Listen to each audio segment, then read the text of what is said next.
राव सिंहाजी और राठौड़ों का राजस्थान आना। मारवाड़ के राठौड़ वीरों ने सैकड़ों वर्षों तक मलेच्छ शक्ति से लगातार संघर्ष करते हुए भारत की सुरक्षा में अमूल्य योगदान दिया था। महाराष्ट्र और संपूर्ण दक्षिण भारत पर राठौड़ों का शासन था।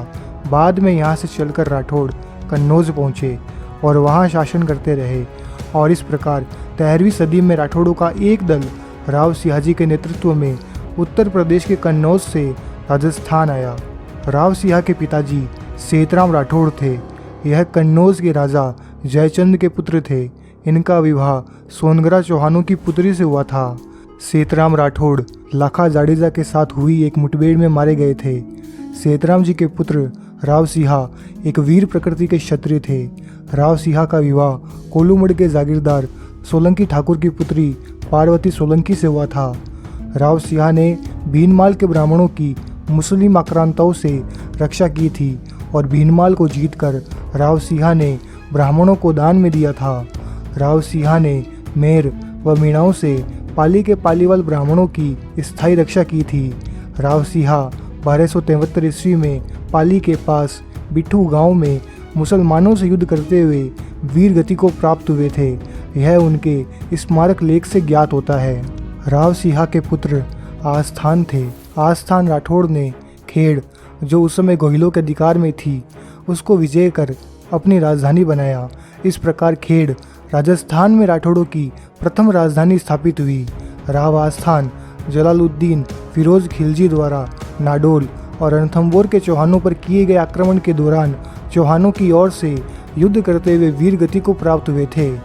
राव आस्थान के बाद उनके पुत्र राव दुहड़जी हुए, जो खेड़ के शासक बने। राव दुहड़जी ने कन्नौज से अपनी कुलदेवी चक्रेश्वरी देवी की मूर्ति लाकर नागाना गांव में स्थापित की थी। नागाना गांव में स्थापित होने के कारण मां चक्रेश्वरी नागाना राय अथवा नागनेचा नाम से प्रसिद्ध हुई। सन 1309 ईस्वी में दुहड़जी ने मंडोर के इंदा पढ़ियारों के कुछ गांवों पर धाड़ा मारकर लूटपाट मचाई, जिसके प्रतिकार में जालोर के चौहानों ने इनका पीछा किया। खेड़ की सुरक्षा में लौटने से पहले ही दुहड़जी बाड़मेर में पंचभद्रा के तीगरी गांव के पास युद्ध करते हुए वीर गति को प्राप्त हुए थे। राव दुहड़जी के बाद क्रमशः राव रायपाल, राव कान्हापाल और जालनसी खेड़ के शासक हुए। राठौड़ों का 7वां शासक छाड़ा जी खेड़ से अपनी राजधानी महेवा में ले गए। राव छाड़ा राठौड़ सोनगरा चौहानों और देवड़ा चौहानों से रामा गांव के पास हुए एक युद्ध में मारे गए थे। छाड़ा राठौड़ के पुत्र तीड़ा राठौड़ हुए, जिन्होंने अपने पिता का मौत का बदला भीनमाल के सामंत सीमा सोनगरा को पराजित करके लिया था। सिवाना के सातल और सोमराव चौहान राव तीड़ा राठौड़ के भांजे थे। जब मुस्लिम सुल्तान फिरोज तुगलक की सेना ने सिवाना पर आक्रमण किया, तब तीड़ा राठौड़ अपने भांजों की सहायता के लिए गए थे और वहां युद्ध में इन्होंने वीर गति पाई थी। राव तीड़ा जी के 3 पुत्र थे, सलखाजी, त्रिभुवनसी और कान्हड़देव। कान्हड़देव राठौड़ सबसे छोटे थे, परंतु वह तीड़ा जी के बाद महेवा के शासक बने। कान्हड़देव की मृत्यु के बाद उनके बड़े भाई त्रिभुवनसी गद्दी पर बैठे। त्रिभुवनसी के बड़े भाई और तीड़ा जी के सबसे बड़े पुत्र सलखाजी थे, जिनका विवाह मंडोर के पढ़ियारों में हुआ था। इन सलखाजी के 2 पुत्र थे, मल्लीनाथ और जैतमल। मल्लीनाथ जी ने सिवाना के मुसलमानों की सहायता से अपने चाचा त्रिभुवनसी को परास्त कर महेवा पर अधिकार कर लिया था। मल्लीनाथ के शासनकाल में एक बड़ी मुसलमान सेना ने महेवा पर चढ़ाई की थी, परंतु मल्लीनाथ राठौड़ ने उस सेना को बड़ी वीरता से परास्त कर दिया था। मल्लीनाथ जी बड़े पराक्रमी और सिद्ध पुरुष थे। इनका 1100 गांवों पर अधिकार था। मल्लीनाथ जी राठौड़ ने रावल की पदवी धारण की थी। मल्लीनाथ जी ने मुसलमानों से 5 युद्ध जीते थे। मल्लीनाथ जी ने अपने छोटे भाइयों जैतमल, वीरमदेव और शोभित को सिवाना, खेड़ व ओरछा की जागीर दिलवाई थी। मल्लीनाथ जी के बड़े पुत्र जगमाल राठौड़ थे और छोटे पुत्र कुंपाजी राठौड़। मल्लीनाथ जी के पुत्र जगमाल राठौड़ के समय गुजरात का एक मुसलमान सेनापति महेवा के सीणली तालाब पर तीज व्रत करते हुए कुमारी कन्याओं का अपहरण कर ले गया।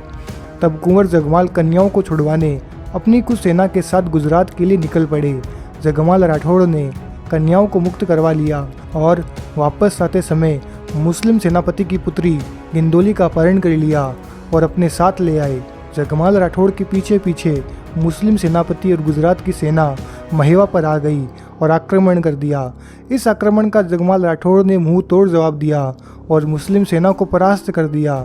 मल्लीनाथ जी के छोटे पुत्र कुंपाजी राठौड़ को जैसलमेर के रावल ने बाड़मेर, कोटड़ा व गिराब की जागीरें मय परगनों के साथ प्रदान की थी। मल्लीनाथ जी राठौड़ के छोटे भाई वीरमदेव के पुत्र चुंडा राठौड़ का प्रभाव चारों ओर फैला हुआ था। मांडू के सूबेदार ने इंदा शाखा के पड़िहारों से राज्य छीनकर मंडोर पर अधिकार कर लिया था। तब इंदों ने अपनी शक्ति एकत्रित कर मंडोर पर धावा बोल दिया और पुनः मंडोर पर इंदा पड़िहारों का राज स्थापित हुआ। परंतु इंदा पड़िहारों को भय था कि मुस्लिम शत्रु बड़ी शक्ति के साथ आक्रमण कर वापस मंडोर ले सकते हैं। इसलिए इंदा पड़िहारों ने विचार विमर्श करके अपने मुखिया राणा उगम सिंह इंदा की पोती का विवाह राव चुंडा राठौड़ से कर दिया और इंदा पड़िहारों ने दहीजे में मंडोर का किला चुंडा जी को सौंप दिया। चुंडा जी राठौड़ ने इंदों की मदद से मंडोर पर अपना अधिकार कर लिया। इस प्रकार मंडोर राजस्थान में राठौड़ों की तीसरी राजधानी हुई। मंडोर पर अधिकार करने के बाद चुंडा जी ने नागौर के सूबेदार जलाल खान खोखर पर आक्रमण कर उसे मार गिराया और नागौर पर अपनी विजय पताका फहराई। इसके कुछ समय बाद चुंडा जी ने खाटू, डीडवाना तथा नाडोल आदि राज्यों को जीतकर अपने अधिकार में कर लिया। चुंडा जी की बढ़ती हुई शक्ति से घबराकर मुसलमान व भारतीयों ने मिलकर चुंडा जी पर आक्रमण कर दिया। इस युद्ध में चुंडा जी अपने पक्ष के योद्धाओं के साथ वीर गति को प्राप्त हुए थे। चुंडा जी के 14 पुत्र थे। इनमें रणमल सबसे बड़ा पुत्र था, लेकिन चुंडा की इच्छा अनुसार उसका छठा पुत्र कान्हा उसके बाद मंडोर का स्वामी हुआ। कान्हा की मृत्यु के बाद चुंडा के ज्येष्ठ पुत्र रणमल ने मंडोर पर अधिकार कर लिया। रणमल के 26 पुत्र थे। उनके पुत्रों में सबसे बड़ा खेराज और दूसरा जोधा था। राव जोधा का जन्म 1416 ईस्वी में हुआ था। राव रणमल के भांजे मेवाड़ के महाराणा मोकल की एक षड्यंत्र रचकर चाचा और मेरा ने हत्या कर दी थी। तब रणमल राठौड़ अपने भांजे मोकल की हत्या का बदला लेने मेवाड़ गया और महाराणा मोकल के पुत्र महाराणा कुंभा के साथ मांडू पर रणमल राठौड़ ने हमला किया। वहां मोकल के हथियारे छुपे हुए थे, जिन्हें मार डाला गया। इस युद्ध में रणमल ने मांडू के सुल्तान को कैद किया था। कुछ समय बाद रणमल राठौड़ को चित्तौड़ में धोखे से मार दिया गया और मेवाड़ की सेना ने राठौड़ों के मंडोर आदि पर भी अधिकार कर लिया। मंडोर के चले जाने के बाद राठौड़ों के 15 वर्ष कड़े संघर्ष में बीते तथा उस समय के बड़े प्रसिद्ध और प्रभावशाली व्यक्ति हरबू सांखला की मदद से 1453 ईस्वी में मंडोर पर फिर से राठौड़ों ने अधिकार कर अपना ध्वज फहराया। इस संघर्ष में रणमल के पुत्रों में सबसे अधिक प्रयास और परिश्रम राव जोधा का था। इसलिए उसके बड़े भाई अखेराज ने महान आदर्श उपस्थित कर राव जोधा को ही मंडोर की गद्दी पर बैठाया।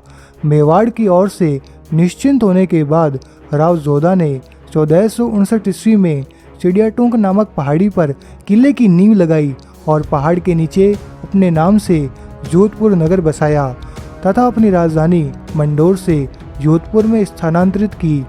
इसके साथ ही राव जोधा ने मीरता, पलोदी, पोकरण, भादराजून, सोजत, जैतारण आदि को जीतकर अपने अधिकार में किया था। जोधा जी की मृत्यु के बाद सांतल और इनके बाद सूजा जी जोधपुर के स्वामी हुए। राव जोधा के 20 पुत्र थे, जिनमें एक बीका नाम का बड़ा वीर और होनहार पुत्र था।